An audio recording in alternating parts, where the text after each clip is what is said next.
Asiphele emqondweni kaSakhile Dlamini isigameko sokudubula esenzeke ngempelasonto. Le ndoda eneminyaka engu-34 ibilapho kuhlanzwa khona izimoto esicemeni sakwa-D eZakheni ngesikhathi idubuleke emlenzeni kabili, kepha-ke iwuphosile umbalane.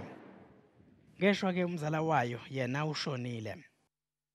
Ngibhlungu kakhulu nami ngoba lesigube uma besikuyithina sobabili, ithina bekade sibheka umama ney'ngane, ubaba bese singasenaye. Kututshulwe abantu abahlanu ngesikhathi abantu akade besemotweni bevulela ngenhlamvu.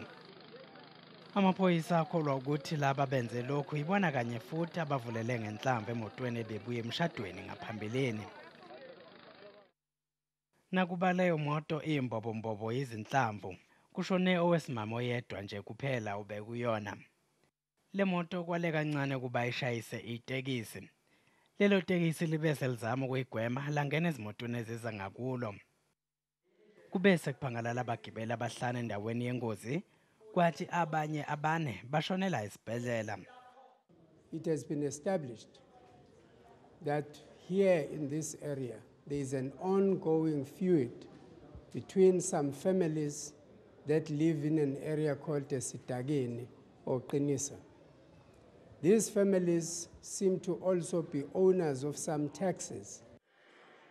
Umchunu uthi ke lenhlekelele iyakhathaza kakhulu, futhi ke kunethimba eselibunjiwe eliphenyayo. Uhulumeni usuthembise ukusiza imindeni yalabo abashonele engozini yetekisi.